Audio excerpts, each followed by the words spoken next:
방송에서 제공하는 투자 정보는 투자 판단에 대한 조언입니다. 방송에서 제공하는 주식의 가치, 가격 상승 및 가격 하락에 대해서는 방송사에서 보장하지 않습니다.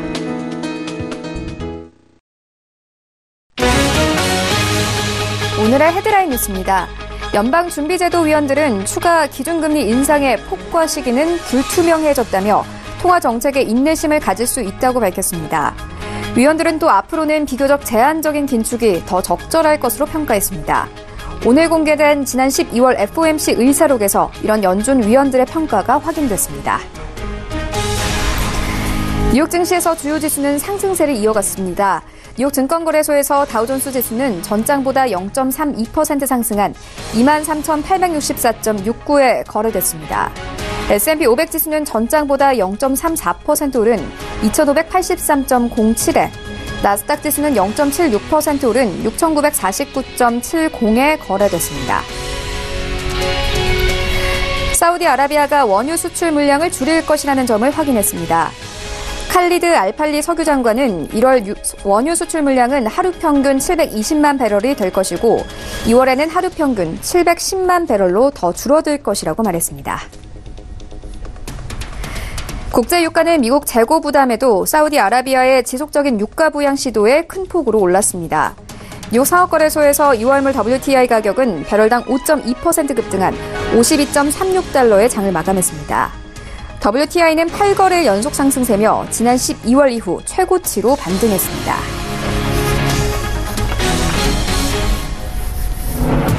시청자 여러분 안녕하십니까? 출발 증시 와이드 1부 시작합니다. 최희원입니다. 어제 우리 시장 코스피와 코스닥 양지수 모두 상승하면서 마감이 됐습니다. 코스피 같은 경우에는 2% 가깝게 오르면서 2060선까지 회복을 했고요. 코스닥 같은 경우에는 1% 넘게 상승하면서 679선에서 마감이 됐습니다. 어제 시장에서는 삼성전자와 SK하이닉스와 같은 낙폭 과대주들에 대한 저가 매수세가 유입이 되면서 지수를 상승으로 이끌었습니다. 여기에 대해서 아시아 증시 전반적으로 강세였습니다. 항생지수 2% 넘게 상승하면서 마감이 됐고 니케이 지수도 1% 넘는 상승세를 나타냈습니다. 이런 가운데 뉴욕 증시 3대 지수 다시 한번 상승세로 마감이 됐는데요. 4거래 연속 상승세입니다. 이러한 시장 상황들 오늘 출발 증시 와이드 1부와 함께 정확하게 다뤄보도록 하겠습니다. 네, 먼저 오늘 글로벌 시시각각 시간이 준비가 되어 있습니다. 중국이 적극적인 재정 정책을 추진하기로 한 가운데 이 재정 적자 목표를 2.8%로 상향 조정했습니다. 중국 시장 영향 함께 살펴보도록 할 테고요. 이어서 최근 글로벌 경기 둔화가 우려가 나오는 가운데 안전자산에 대한 선호도가 올라가고 있습니다. 함께 살펴보도록 하겠습니다. 네, 이어지는 라이브 이슈타임에서는요. 우리 시장 현재 내부적 긍정적 모멘텀은 부족하지만 이 외부적인 조건들은 조금씩 나아지고 있는 모습입니다. 시장 영향 함께 살펴보도록 할 테고요. 이어서 호텔신라가 2018년 4분기 실적도 좋을 것이라는 전망입니다. 이 고점 대비 반토막난 주가가 살아날 수 있을지 투자 의견도 함께 듣겠습니다. 출발 증시 와이드 1부 지금 출발합니다.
시장의 중심이 되는 이슈를 꼼꼼하게 체크합니다. 글로벌 시시각각 시간인데요. 헌터스 경제연구소 김진석 소장 모셨습니다. 안녕하세요. 안녕하세요. 네, 먼저 간밤 뉴욕 증시 상황부터 함께 짚고 가도록 하겠습니다. 3대 지수 모두 상승세 나타냈습니다. 4거래 연속 상승세인데요. 간밤에 나온 이슈들이 조금 많습니다. 첫 번째로는 미국과 중국의 무역 협상이 진전됐다 이런 소식과 함께 이 무역 관련 종목들 일제히 상승세 보였습니다. 캐터필러나 보잉 같은 경우에는 1% 가까이 상승을 했고요. 또 연준이 통화 정책에 인내심을 가질 수 있다 이렇게 밝히면서 시장은 비둘기파적인 성격으로 좀 해석을 했습니다. 이러한 시장 상황들 조금 더 자세하게 좀 짚어봐 주시죠. 네, 오늘 끝난 그 새벽 미국 증시에 상당히 여러 가지 변수가 많다. 이렇게 말씀드려보고 있겠고요. 자, 무엇보다 다우지수가 오늘까지 4거래를 연속 상승했다는 얘기를 좀 드려야 될 것 같습니다. 즉, 2019년도 1월 달 제뉴얼 이펙트 이런 효과처럼 예상보다 부정적 이슈가 하나씩 해소가 되고 있다. 이렇게 말씀드려보겠고요.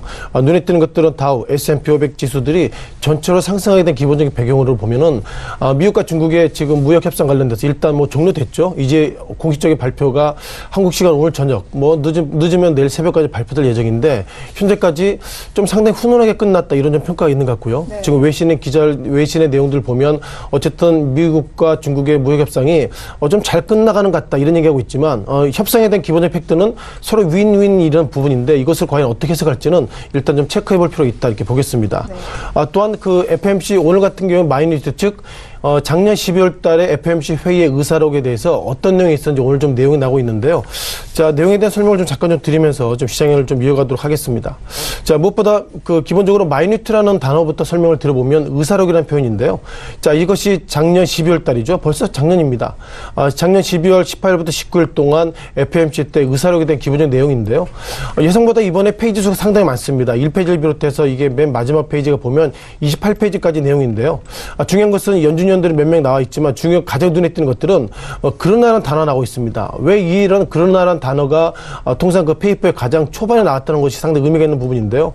중요한 것은 여기 스텝이라는 부분들은 우리가 연준 멤버들을 우리가 스태프라고 그럽니다.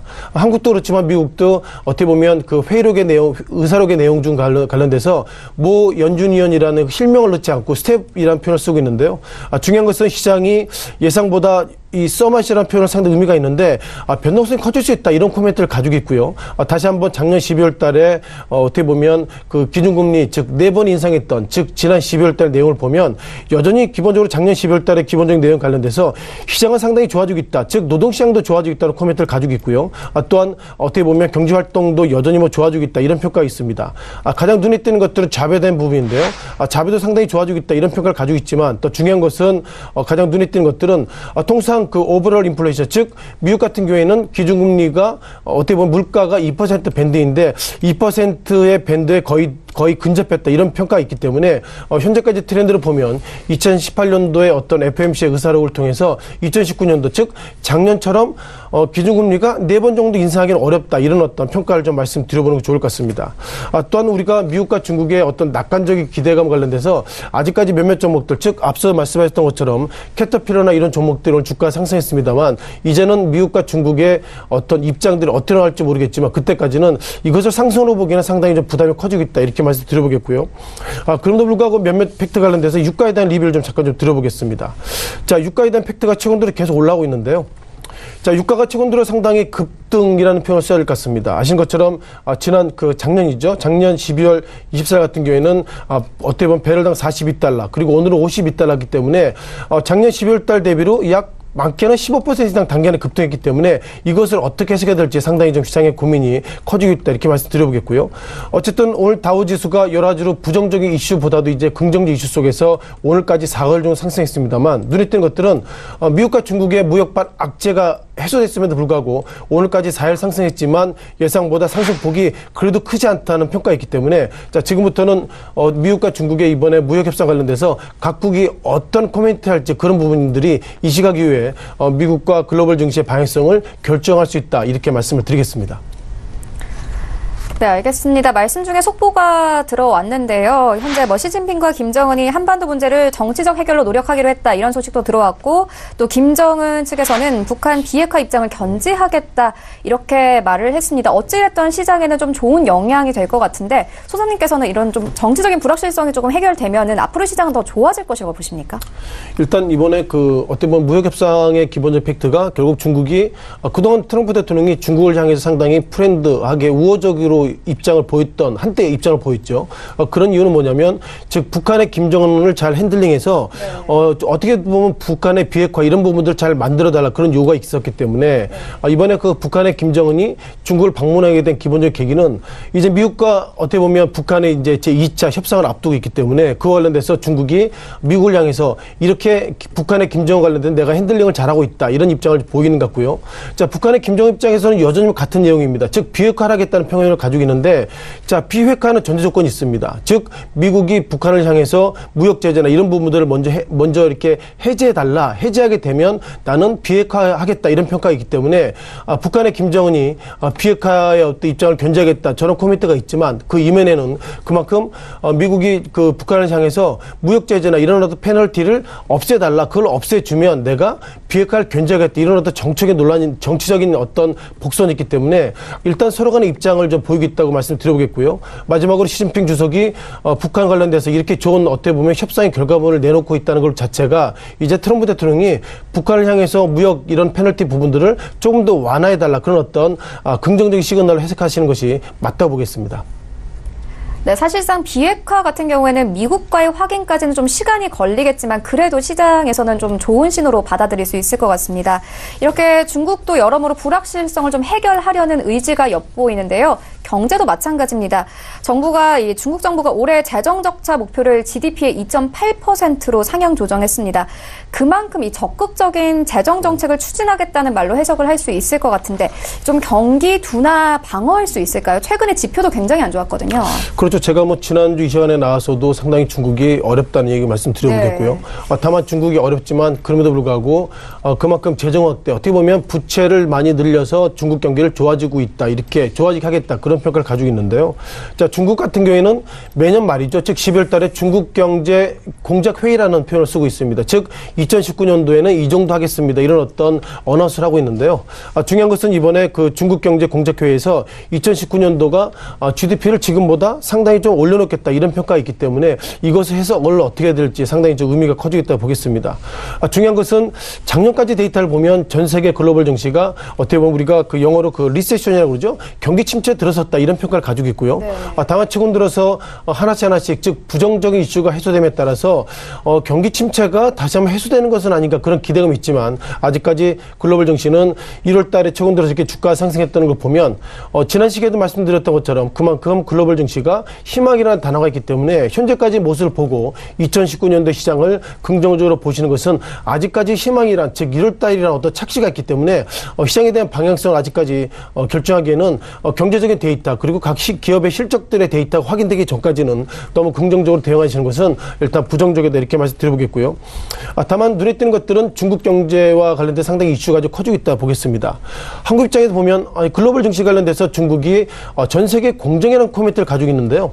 작년 말 기준으로 OECD 그리고 IMF가 2019년도, 2018년도 어떻게 보면 중국 경제에 대한 기본적 시각들이 2018년도에는 6.6%를 보고 있고요. 2019년도 즉 올해는 6.2에서 6.3 즉 2018년도 작년보다 올해 중국 경기를 상당히 부정적으로 보고 있다는 것을 보면 아직까지 중국 경기가 안 좋은 것은 맞지만 기본적으로 이것이 얼마나 안 좋아할지는 실적들 다시 한번 확인해야 될 필요가 있다 이렇게 말씀드려보겠고요. 자, 그렇다면 중국 상하이 지수를 보시면서 얼마나 이렇게 중국 경제가 안 좋아졌는지 이런 부분들 말씀을 좀 드려볼 필요는 같습니다. 다만 기본적인 전제가 주가는 경제에 선행한다 이런 전제를 속에서 말씀을 드려볼 필요는 같은데요. 지금 보시는 것이 중국 상하이 지수의 모습을 말씀드려보는데요. 자, 월봉 차트부터 보시면 좋을 것 같습니다. 눈에 띄는 것들은 2018년도부터 중국 상하이 지수가 급락세의 모습을 보이고 있고요. 2018년도 작년 한 해 동안 약 25%의 어떤 중국 상하이 지수가 급락했습니다. 아마 글로벌 증시 관련돼서 이렇게 중국 상하이 지수처럼 급락한 경우가 있날 정도로 중국이 가장 직격탄을 받고 있고요. 그러다 보니까 중국 경제 입장에서 보면 2018년도는 안 좋았지만 2019년도가 상당히 좀 좋아지려고 노력하고 있지만 기본적으로 IMF나 OECD 입장에서 보면 작년보다 안 좋아질 것입니다. 이런 평가가 있다면 주가가 지금보다 더 하락할 여지가 있다. 이런 어떤 반어적인 모습으로 좀 보시면 좋겠다 말씀드려보겠고요. 자, 그러다 보니까 그 몇몇 팩트 관련돼서 JP모건은 이렇게 바라보고 있습니다. 지금 뭐 보시는 것처럼 중국 상하이 지수가 뭐 월봉의 모습도 있겠지만 일봉의 모습도 즉 이 작년 1월 29일이죠. 3,500선부터 최근 들어서 이렇게 급락의 모습 보이겠는데 여전히 뭐 중국의 기본적인 지수가 하락했기 때문에 JP모건에서 바라볼 때는 미국과 중국의 협상이 결렬된다면 즉 지금은 6.8% 보고 있지만 6.5, 6.4 그리고 뭐 페이퍼에 보면 6% 언더까지 내려가기 때문에 지금부터 중국 상하이 지수가 어떤 방향으로 가니 그런 팩트를 보면 중국과 미국이 협상에 대해서 결과물이 어떻게 나오는지 그런 부분도 판단할 것 같고요. 기본적으로 2월 말까지는 어떻게 보면 이런 관세 협상 관련돼서 결정이 되기 때문에 2월 말까지는 이제 앞으로도 핑퐁 게임을 계속 할 것입니다. 따라서 이번에 미국과 중국의 협상이 뭐 잘 되고 있다 이런 평가가 있는데 제가 볼 때는 2월 말까지는 아직까지 지켜봐야 될 것 같고요. 정리해 보면 미국의 트럼프 대통령이 그만큼 벼랑 끝에 승부사기 때문에 우리가 너무 그렇게 긍정적으로 보기에는 한 달 이상 수많은 시간이 남아있기 때문에 너무 긍정적으로 보기에는 리스크가 있다 이렇게 좀 강조를 좀 드려야 될 것 같습니다. 네, 알겠습니다. 중국 같은 경우에는 이렇게 조금 재정 정책을 펼치고 있긴 하지만은 구체적인 지표가 나오기 전까지는 안도할 수 없을 것 같습니다. 이런 이야기가 나온 이유는 사실상 경기 둔화 우려 때문일 텐데요. 연초부터 경제 둔화에 대한 이야기가 계속 나오면서 안전 자산에 대한 관심이 뜨겁습니다. 특히나 일본 엔화나 금에 대한 이야기가 뜨거운데요. 작년 10월 이후로 엔화 가치는 5% 그리고 금값은 7%가량 상승한 것으로 보여집니다. 앞으로의 상승세는 이어갈 수 있을까요? 일단 우리가 뭐 안전자산이라는 얘기를 좀 많이 하고 있는데요. 네. 지금 뭐 시장에 안전자산 없습니다. 우리가 과거에는 뭐 돈이 100원 있다면 뭐 30원은 은행에 집어넣고 30원 현금을 넣고 40원은 뭐 주식을 산다 이런 얘기하고 있는데 뭐 지금 증시에 과연 안전자산이 뭐가 있을까 이런 좀 약간 좀 안전자산이라는 단어를 좀 다시 한번 생각해 볼 필요가 있는 것 같고요. 자, 그동안 뭐 미국에 계신 분들은 애플을 안전자산을 생각하죠. 애플의 주가를 좀 잠깐 좀 보실 것 같은데요. 자, 애플의 주가의 모습입니다. 뭐 작년 10월달 같은 경우에는 주당 233달러까지 갔었고요. 최근 며칠간 주가가 하락의 모습을 보이고 있습니다. 눈에 띄는 것들은 지난 이틀간에 지난 뭐 최근도 주가가 상승하는 것처럼 보였지만 애플 관련돼서 이런 얘기 했었죠. 우리 시간으로 보면 그 2018년도 4분기 그 애플을 보면 2019년 1사분기인데 아직까지 이번에 그 결과물이 나오지 않았지만 애플 입장에서 보면 이번에 실적이 안 좋을 것입니다. 이런 평가가 있다는 걸 보면 애플이나 뭐 한국의 삼성전자도 이런 소위 IT 업종들의 주가도 안전자산이 아니기 때문에 기본적으로 안전자산에 대해서 상당히 좀 이견이 좀 커지고 있다 이렇게 보겠고요. 따라서 애플의 주가가 하락한다면 그리고 삼성전자의 주가가 반도체 고점 논란을 통해서 계속 하락한다면 주가는 상승할 여력이 상당히 떨어지고 있다. 이런 부분들을 강조할 필요인 것 같습니다. 따라서 우리가 삼성전자 차트를 좀 잠깐 좀 보시면서 말씀을 좀 이해갔으면 좋겠는데요. 자, 삼성전자의 이게 실은 일봉 차트의 모습입니다. 눈에 띄는 것들은 2018년도부터 최근 들어서 어느덧 이게 주가가 4만 원까지 약세 모습 보이고 있었는데요. 물론 최근 들어 주가 소폭이나 상승했지만 기본적으로 삼성전자 주가가 이번에 1분기 가이던스 즉 잠정 실적 나왔는데 어떻게 보면 작년 4분기 영업이익이 10조대입니다. 즉 증권사 애널리스트는 영업이익을 13조 대라고 그러는데 이렇게 10조대로 그만큼 영업이익을 추정을 못했다는 거 보면 어떻게 보면 애널리스트가 시장을 판단하기 어렵다. 그만큼 경제가 상당히 어렵기 때문에 삼성전자와 애플의 기본적으로 실적이 부진하고 있다. 이런 부분들은 2018년도 넘어서 2019년도에도 상당히 시장이 좀 어려울 수 있다. 이렇게 말씀드려보겠고요.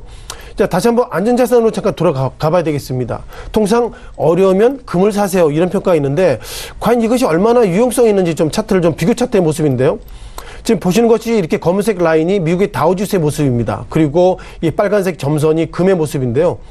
자, 많은 분들이 주가가 어려울 때는 금을 사세요. 이런 평가가 있지만 뭐 2018년도는 정확한 것 같습니다. 즉 다우지수가 상승했을 때 오히려 금값이 하락했다는 거 보면 즉 주가가 상승할 때는 나는 금을 팔겠습니다. 이런 평가가 있고요. 그리고 2018년도 말 2019년 즉 교차되는 시점에 주가 하락할 때 금은 상승한 모습을 가지고 있습니다. 따라서 2018년도 하반기에 이 부분이 맞겠지만 눈에 띄는 것들은 2017년도 같은 경우에는 주가가 미국 다우지수가 그렇게 급등할 때 예상보다 금값도 급등했기 때문에 현재까지 트렌드를 보면 맞지만 전체적인 틀거리를 보면 주가가 하락할 때 금을 사고 그리고 금값이 하락할 때 주식을 사는 이런 어떤 안전자산으로 우리가 금의 효과는 예상보다 떨어지고 있다 이렇게 말씀드리기 때문에 결론부터 정리하면 주가 하락할 때 금값을 사라 즉 안전자산이 선호되고 있다 이런 부분들이 최근 들어서는 좀 통계상으로 그리고 데이터상으로는 적절치 않다 이런 어떤 과거의 어떤 학습 효과를 좀 부정적인 코멘트로 다시 한번 정리를 좀 해봤습니다. 네, 알겠습니다. 안전자산까지 함께 알아보고 왔습니다. 그리고 저희가 방송 중에 계속 속보를 좀 전해드렸는데요. 북한과 김정은 그리고 중국과의 이 4차 방북이 좀 마무리가 됐습니다. 김정은 측에서는 북한 비핵화 입장을 견제하겠다 이렇게 밝혔고 또 중국 측에서는 북한의 한반도 비핵화 방향을 지지한다. 이 북미 회담 성과를 위해서 노력하겠다 이렇게 밝히기도 했습니다. 어찌됐든 좀 얘기가 잘 오고 간 것 같은데요. 앞으로 또 나온 이슈들 함께 전해드리도록 하겠습니다. 네, 지금까지 헌터스 경제연구소 김진석 소장과 함께했습니다. 고맙습니다. 네, 고맙습니다.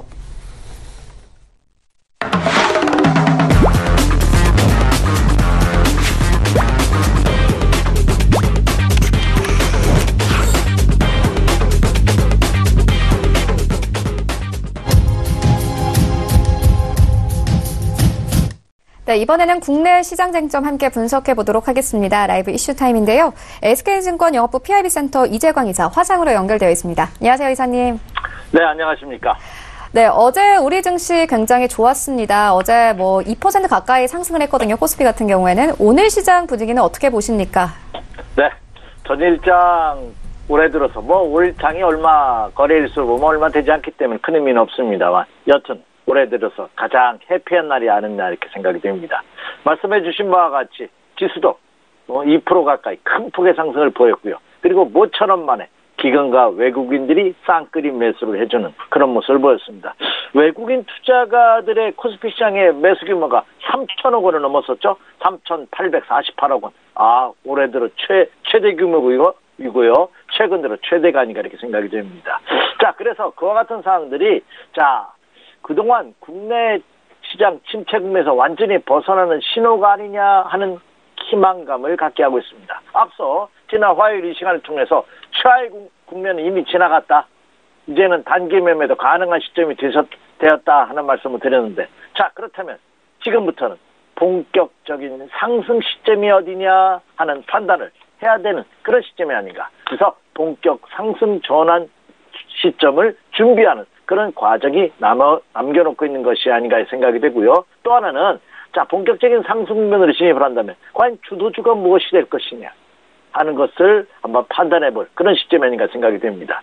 자, 이미 주초에 이번 주와 다음 주까지는 여전히 굵직굵직한 이슈들이 너무 많기 때문에 그 변수들을 체크해봐야 된다 하는 말씀을 드렸고요. 이번 주에 우리 최 앵커께서도 조금 전에 언급해 주신 바와 같이 김정은 위원장의 방북으로 인해서 중국 간의 관계 그리고 미국과의 관계가 안정적인 무드로 화해 무드로 합의 무드로 들어가는 것이 아니냐 하는 기대감으로 인해서 세계 증시가 크게 상승하는 그런 모습을 보였고 국내 증시도 전일장의 상승의 원동력이 되었지 않나 이렇게 생각이 됩니다. 자, 이제 기틀은 뭐라는 것 같아요. 급락의 가능성은 점점 더 줄어들고 있습니다. 이미 제가 지난 화요일에도 삼성전자의 어닝 쇼크에도 불구하고 크게 하락하지 않는다는 점은 이미 악재의 시장이 굉장히 면역이 됐다 이거죠. 그런 점을 강조해 드리면서 급락의 가능성은 없다는 말씀을 드렸는데 이제는 본격적인 상승 시점에 대한 준비를 해야 되는 그런 과정을 남겨놓고 있다. 이렇게 말씀을 드립니다. 네, 이사님 말씀처럼 일단 외부적으로 분위기가 굉장히 좋습니다. 일단 저희가 속보로도 전해드렸는데 중국과 북한도 이야기가 잘 끝난 듯하고 또 미국과 중국의 무역 협상도 점점 진전을 보이는 모습입니다. 우리 시장에 호재될 수 있을까요? 네. 자, 가장 큰 것은 이제 미국과 중국의 그 실무자급 회담을 베이징에서 열었죠. 차관급 회담인데 류 부총리가 전격적으로 방문하면서 중국이 이번 협의 아주 적극적인 의사를 갖고 있다는 것을 표명한 것입니다. 이로 인해서 미국 시장이 상승을 했어요. 결국 마감이 됐는데 구체적인 합의안은 발표되지 않았습니다. 하지만 미국과 중국 양국의 그 담당자가 긍정적인 합의가 있었다 하는 점을 언급을 했죠. 자, 그렇다고 본다면 이 미국과 중국의 이 회담이 그렇죠. 완만한 합의로 이루어질 가능성이 높고, 자, 다음 달, 자, 이달 중으로 열린다고 하죠. 이달 중으로 미국에서 이번에는 고위급 회담이 열립니다. 이제는 차관급, 실무자급 회담이 아니라 부총리급의 고위급 회담이 열린다고 본다면 여기에서 좀 더 나은 해결책의 실마리가 나올 가능성이 높아지고 있을 것이다 하는 기대감이 증시를 호조로 이끄는 그런 모습을 보였습니다. 물론 일부에서는 지적재산권 문제 같은 민감한 사항에 대해서 그렇죠. 합의를 이루기에는 아직도 어려운 점이 많지 않느냐 하는 일부 우려감을 표명하고 있습니다만 여튼 그렇죠. 과거와는 좀 더 다른 모습으로 보여지고 있다 이렇게 말씀을 드립니다. 자, 그리고 김정은 위원장이 중국을 전격 방문했죠. 시진핑 주석의 초청으로 방문을 했습니다. 그래서 돌아왔는데 이게 뭐를 의미하는가 하면 지난 1차 미국과 북한 간의 회담 때에도 트럼프 대통령과 회담하기 전에 중국을 갔었어요. 그러니까 시진핑 주석으로부터 어떤 코멘트라든지 사전 협의도 있었죠. 그리고 나서 1차 미국과 북한의 정상회담이 있었습니다. 이번에도 2차 북미 회담으로 이어지는 전초가 아니냐 하는 기대감이 그렇죠. 투자 심리를 호전시키는 그런 모습을 보여주고 있다 하는 점입니다. 10일까지 방중을 끝남으로써 이제 2차 미국과 정상회담의 일정과 장소가 거의 내부적으로 조율된 것이 아니냐 하는 기대감마저 솔솔 나오고 있는 그런 모습입니다. 이 두 가지 큰 외부적인 악재가 해결의 실마리를 풀고 있죠. 또 하나는 자, 급락하고 있던 국제유가가 오늘 급등했습니다. WTI 경우는 5% 이상이 급등하면서 52달러를 회복했고요.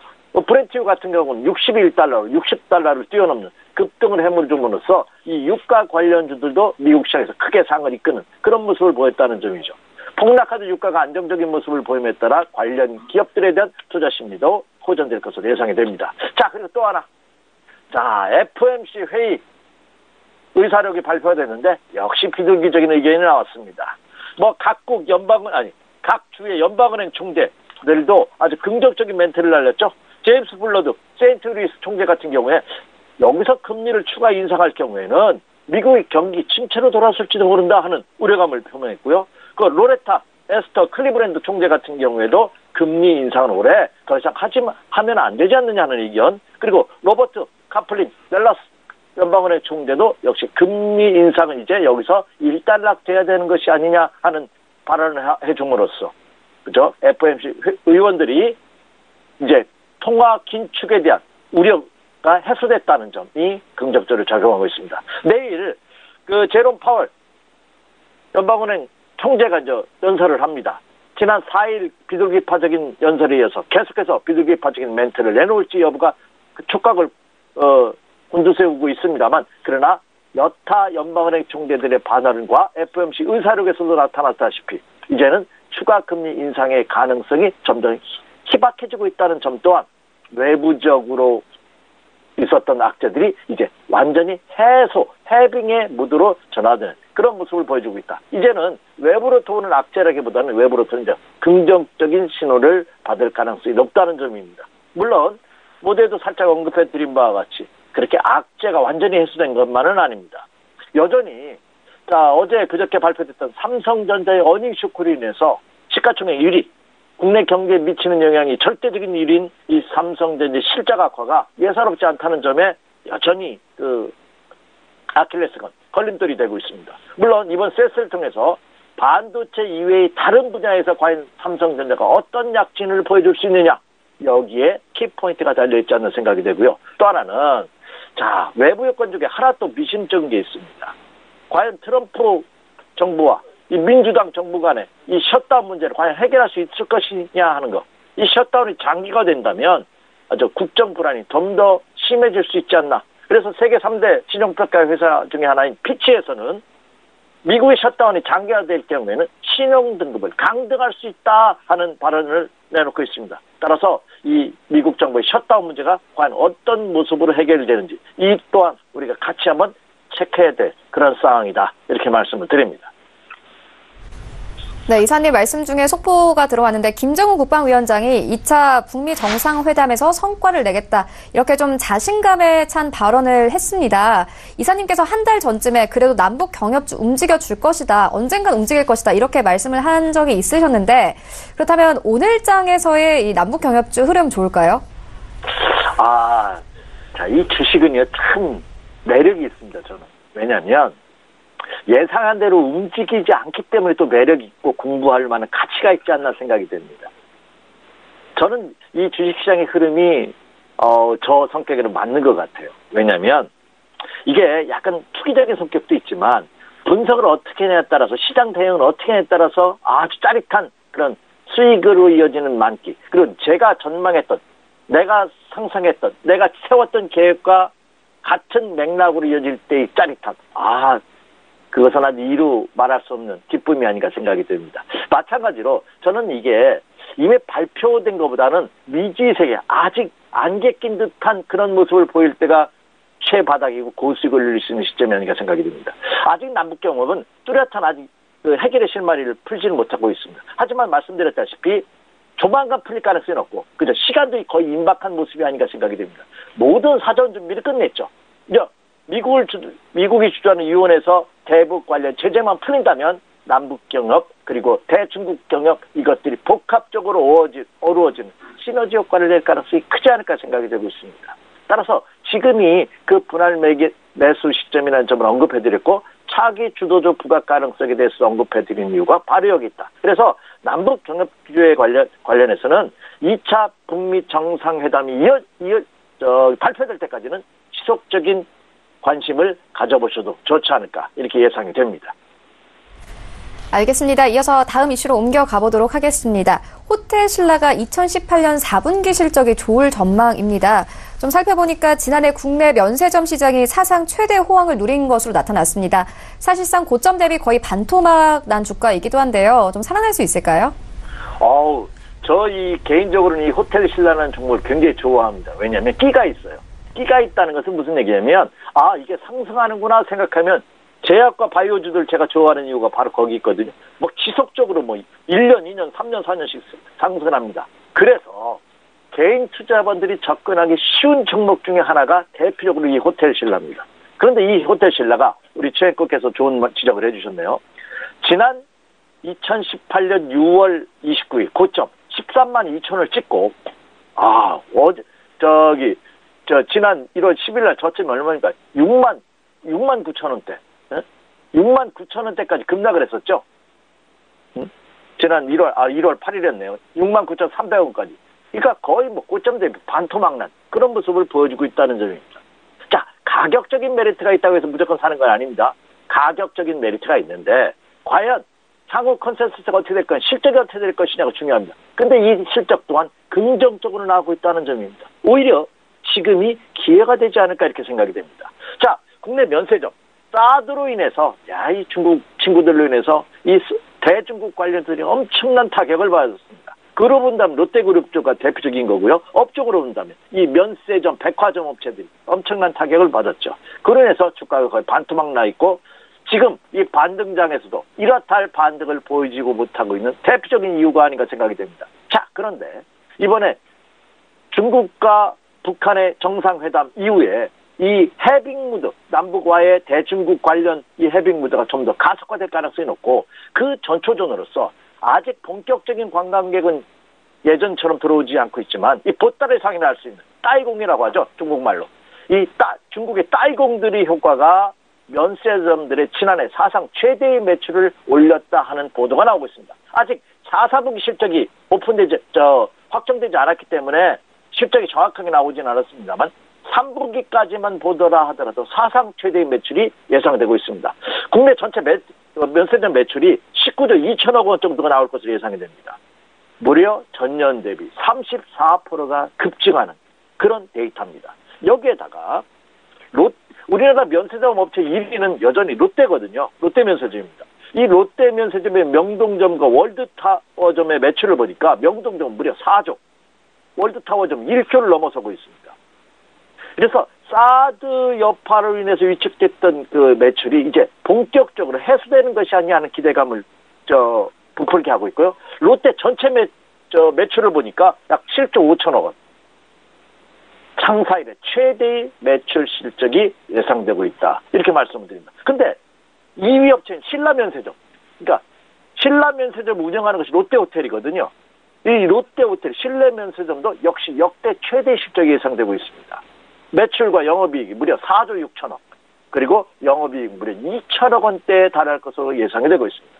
그래서 이 롯데호텔에서 이 면세점 부분이 차지하는 이 부분이 급증한다고 본다면 호텔 신라도 그동안 침체군에서 벗어날 가능성이 크지 않을까 이렇게 예상이 됩니다. 그래서 이 실내 면세점을 영위하고 있는 이 호텔 신라의 경우는 최근 바닥 탈출 신호의 가능성은 굉장히 크지 않을까. 그래서 오히려 지금 가격대에서 한번 투자자님께서 관심을 가져보셔도 좋지 않을까 이렇게 예상이 됩니다. 네, 이렇게 긍정적인 이슈가 많은 상황이긴 하지만 그래도 최근 우리 시장 변동폭이 좀 큽니다. 이런 상황에서 오늘 전략은 좀 어떻게 가져가 보면 좋을까요? 예, 제가 앞서서도 돌다리도 두리는 전략이 필요하다 하는 말씀을 드렸습니다. 저도 장시간 동안 이 주식시장에 종사하면서 하나 느낀 게 있어요. 제가 말씀드렸다시피 목표했던 가격보다 더 올라가는 것도 사실이지만 목표했던 가격보다 한 번 더 내려가는 것도 사실이다 하는 말씀 드렸죠. 이미 최악의 상태를 지났기 때문에 이제는 서서히 매수 관심을 가져보자 하는 말씀을 드렸고 모두에도 이제는 차기 주도주가 무엇이 될 것이냐를 분석하는 시점이 필요하다 하는 말씀 드렸습니다. 자, 가만히 보니까요. 주식시장은 인생살이와 똑같은 것 같아요. 남들보다 먼저 간다고 해서 기뻐할 일이 아닌 것 같아요. 제가 이제 이 예는 조금 언론에서 조금 적절한지 모르겠습니다. 우리가 친구들끼리 만나면 가족끼리 만나서 오락을 하죠. 오락을 하는데 그렇죠. 첫 끝발이 뭐 무슨 끝발이다 하는 것처럼 시작이 아무리 좋다 하더라도 결과 일어날 때 알 수 있다는 말이 있다시피 주시장도 좀 더 한 발 늦게 가시는 것이 저는 투자자분들한테 좋은 것이 아닌가 이렇게 생각이 되고 있습니다. 그래서 지금 최악의 상태를 벗어났다는 거 어제 급등하면서 야 주초에 살 걸 지난주에 살 걸 이런 아쉬움을 가질 필요 없죠. 왜? 조금 더 비싸게 산다면 그만큼 안전하게 산다고 생각하시면 그러니까 세이프티 가격을 내가 지불한 것이라고 생각하신다면 충분히 우리가 인내할 수 있지 않고 받아들일 수 있지 않을까 생각이 됩니다.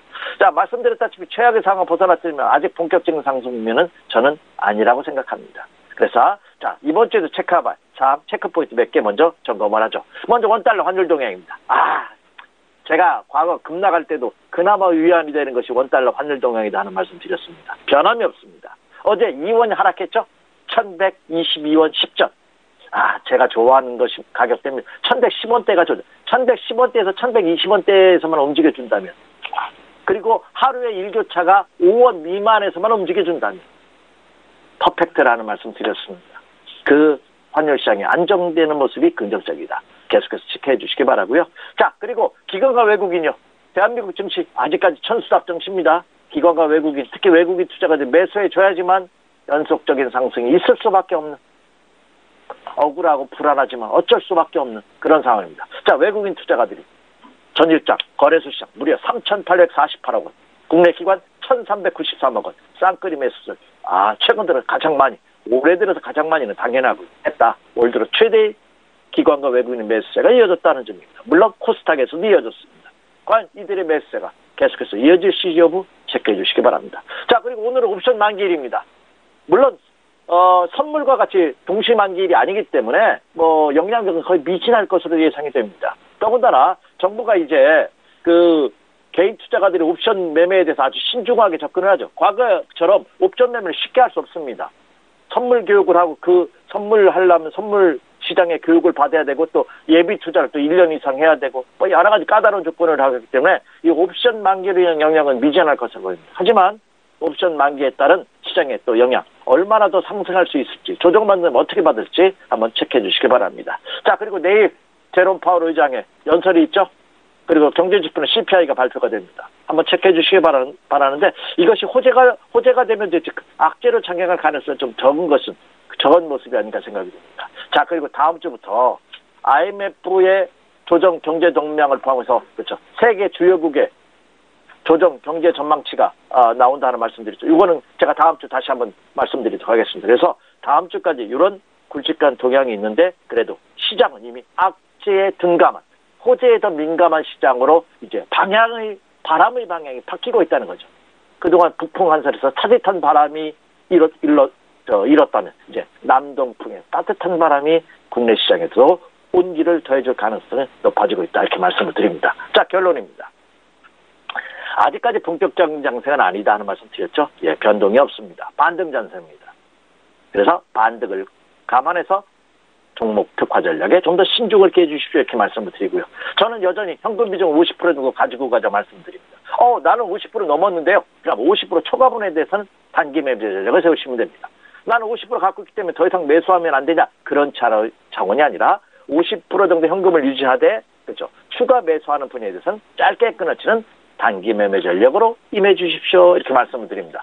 나는 이제 최악의 상황이 벗어났기 때문에 불알 매수하란다 하시는 분이 있으라면 그분도 50%까지만 기속적으로 불알 매수하시고 나머지 50% 정도는 현금을 가지고 가는 유동성을 풍부하게 가지고 가는 그런 전략을 세워주십시오 이렇게 말씀을 드립니다. 자, 그렇다면 단기 매매할 업종과 종목은 어떤 것이 있느냐? 굉장히 중요하죠. 네. 그 첫 번째 역시 남북경협 관련주입니다. 여기에다가 하나 더 포함한다면 대중국 관련주들도 눈여겨보셔도 좋지 않을까 생각이 듭니다. 그래서 대중국 관련주들 역시 하나의 테마로 보시기 바라고요. 자, 그리고 세스가 결국 마감이 됐죠. 예. 그래서 여러 가지 5G를 포함해서 여러 가지 제안이 있는데 저는 여기서도 수소차 그리고 전기차 같은 이 친환경 자동차 관련 주들도 역시 테마로 부각할 가능성이 높지 않을까 생각이 되고 자, JP모건에서 헬스케어 컨퍼런스 역시 마감이 됐습니다. 여기서 여러 가지 사항들이 이제 윤곽이 나타날 것으로 보이는데 이제 옥석이 가려지겠지만 제약과 바이오주들도 새로운 모멘텀으로 장착할 가능성이 굉장히 높다. 그래서 턴 어라운드 가능성이 있는 기술력이 있고 펀더멘털이 좋은 이런 제약과 바이오주들도 역시 관심을 가져보십시오. 이렇게 말씀을 드립니다. 이상입니다. 네, 이슈와 전략까지 함께 알아보고 왔습니다. 지금까지 SK증권 영업부 PIB센터 이재광 이사와 함께했습니다. 고맙습니다. 네, 감사합니다. 네, 1부는 여기서 모두 마치도록 하고요. 잠시 후 2부에서는 전문가들과 함께하는 종목 라이브쇼, 라이브 매매타임이 이어집니다. 여기에 대해서 오늘장에서 이슈몰이라고 있는 특징주까지 꼼꼼하게 살펴봐 드리겠습니다. 채널 고정해 주시고요. 저희는 잠시 후 2부로 다시 찾아오도록 하겠습니다.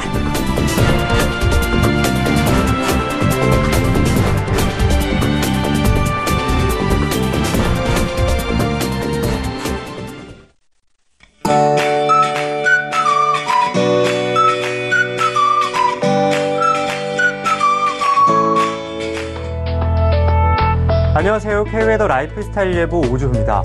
오늘 서울의 아침 기온 영하 6도, 대전 영하 8도로 아침 공기는 많이 차갑습니다. 다만 낮부터는 영상권을 회복하겠고 평년보다 높은 기온을 보이면서 비교적 온화한 날씨를 보이겠습니다. 오늘 전국의 초미세먼지 농도 보통 단계를 보이겠는데요. 다만 오후부터는 곳곳에 대기가 정체하면서 중서부 지역과 강원 영서, 전라북도에는 한때 나쁨 단계까지 오르겠습니다. 호흡기가 민감하신 분들은 외출 시에 마스크를 꼭 착용하셔야겠습니다. 한편 추운 날씨로 인해 대기가 많이 메말라 있는 만큼 불씨 관리에 더욱 주의를 기울이셔야겠습니다. 오늘은 중국 산동반도 부근에 위치한 고기압의 가장자리에 들겠습니다. 다음은 자세한 지역별 날씨입니다. 중부지방은 기온이 많이 떨어져 있습니다. 서울의 아침 기온 영하 6도, 인천 영하 5도, 춘천 영하 10도로 출근길 옷차림 따뜻하게 하셔야겠습니다. 동해안은 종일 구름이 많이 끼겠는데요. 낮 최고 기온 속초 7도, 울진 6도가 되겠습니다. 남부지방은 오후에 기온이 오르면서 큰 추위는 없겠습니다. 낮 최고 기온 부산과 제주 8도, 광주와 대구 5도까지 오르겠습니다. 전해상 흐린 가운데 남해상으로는 비가 내리는 곳이 있겠습니다. 바다의 물결은 동해상으로 최고 4m로 매우 높게 일겠고 그 밖의 상은 잔잔하게 일겠습니다. 내일 금요일은 서울의 아침 기온 영하 4도로 오늘과 비교해 2도가량 높아져 아침 추위 걱정은 덜하겠습니다. 다만 내일은 제주도에 비 소식이 있고요. 토요일은 남부지방에, 일요일은 울릉도와 독도에 비 또는 눈이 내릴 것으로 전망됩니다. 날씨였습니다.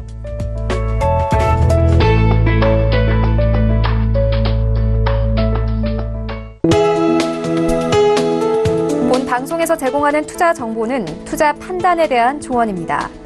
방송에서 제공하는 주식의 가치, 가격 상승 및 가격 하락에 대해서는 방송사에서 보장하지 않습니다.